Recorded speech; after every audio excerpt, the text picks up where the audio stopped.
welcome to Scott's Inverts. I'm Scott. These are the inverts. Today I'm going to be giving you my top 5 essentials for keeping spiders. More aimed at the new guys that are just coming into the hobby or thinking about coming into the hobby.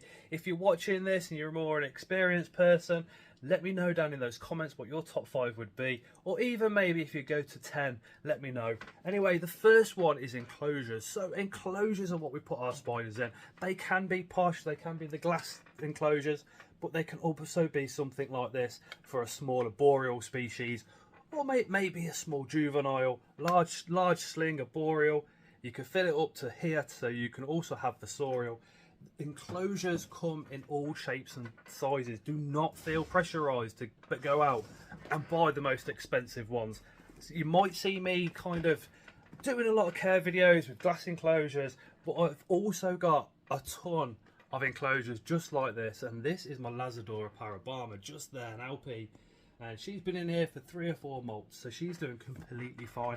So get yourself some plastic boxes, drill some holes in ready, various shapes and sizes. So if you're looking at smaller spiders, maybe you're going for slings, a sling pot will be completely fine, but then once they outgrow the sling pot, you need to be moving it up into something a little bit bigger, something like this.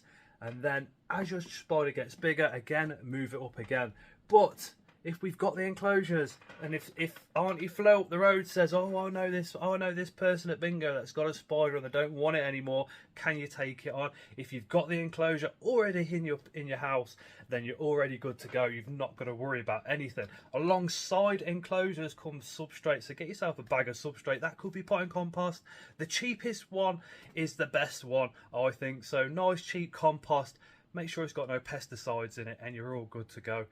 Also, little bits of cork bark, especially if you're thinking, well, okay, so I've got 1 tarantula, but it's going to expand to 30 or 40 over the course of the next year. Try and get little pieces of cork bark that you can use as hides, and you can also put in there in case you get a boreal species as well. So our second top 5 essential is a spray bottle and water dishes.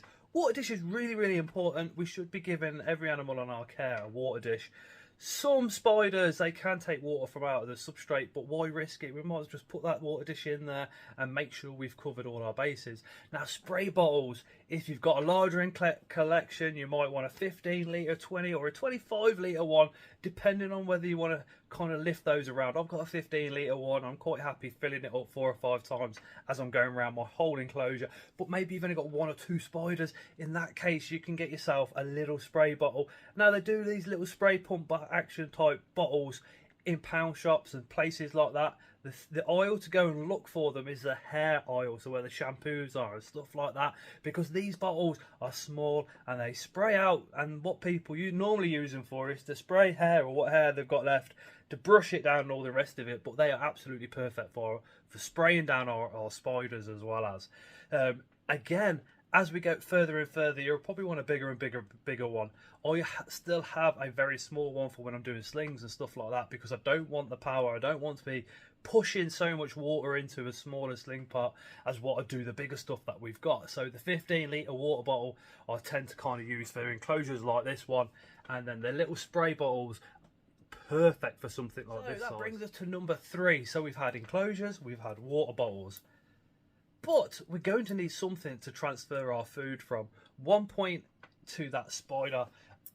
Best thing is get yourself a pair of tongs. Again, set like this, 8-9 inches long, are fantastic for larger dubias, larger roaches and things like that. So if you're feeding adults, it's going to be something like this that you need. Smaller spiders, smaller food, go down to maybe a 5 or a 6-inch pair. And if you're doing little slings like this, you can actually buy tongs which are about 4 inches long, and what they do is they come down to a little sharp point. So if you want to pick a fly out and then just plop it into your sling pot, you can really easily do so with a very small set of tongs. Again, you know, look in the shops, look online, go to a show, maybe pick one up or 2, see how they feel in your hands. Some don't feel comfortable, others do. I prefer the metal ones. There's wooden ones, there's plastic ones as well, but it's all about your individual choice and what you feel comfortable with. Moving on to number 4, out of our top 5, which is live food. Now, the reason I'm bringing up live food is because Mario's and worms and mealworms are really, really cheap, really effective, but we really want to be kind of varying our spiders' diet. So we also want to be looking at dubias and red runners, locusts and crickets as well. And what that does for us as a keeper is we know that we're giving our spider, our invert, different degrees, different minerals, different vitamins and all the rest of it, different levels of proteins and fats throughout the whole year. And in the back of my mind, I just think, well, I am giving him a varied, I'm giving the spider, sorry, a varied diet, so it's got to be helping it, just like it helps us humans. Same applies to our invertebrates as well. As what we also see is Mario worms. You tend to put a Mario worm or a mealworm in the enclosure, the spider will come along and it will put his paws onto that mealworm and it will sit there for a little while and then it will take it. A red runner, you put a red runner in and the red runner runs round and the spider will come out and chase it. The spider reacts differently to different types of prey, which if you're like me and you really want to study the behaviour of tarantulas, not just keeping them, it really is eye-opening to watch those different prey attacks, if you like, for the different types of prey that we can put in with our spiders. So my last one, the number 5th top tip for keeping spiders is do your research. Everybody in the hobby will tell you the same thing. If you ask a question on Facebook, everybody will say, well, don't you do your research and all the rest of it. But do your research before you get your spider. So if you're looking at a particular species, let's say, I don't know, Lazadora parabama, do some Google searches, look at the more up-to-date information. So look at the videos on YouTube that have only recently came out, look at the information that's dated kind of, 2020 onwards if you're going to be Google searching, because things change. Environments, or the environments that we think they're in, they might change as well, the areas of the world and all the rest of it. We might have found the same spider living perfectly well under different conditions somewhere else, and maybe different temperatures, and thriving better where it was originally discovered. So again, that up-to-date information is absolutely crucial. But don't just rely on one channel. So let's say if you only watch me, don't just only watch me, watch every single YouTube channel, watch them all.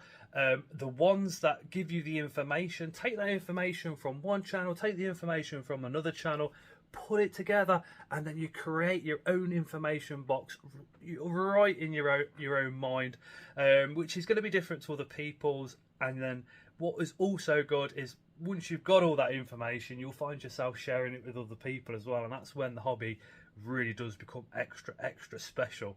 So get your information sorted. If you want to know where a spider's come from, there is a website called the Worldwide Spider Catalogue. That will tell you who discovered it and who described that species, if it's had any name changes over the year, but more importantly, exactly where it comes from in the world.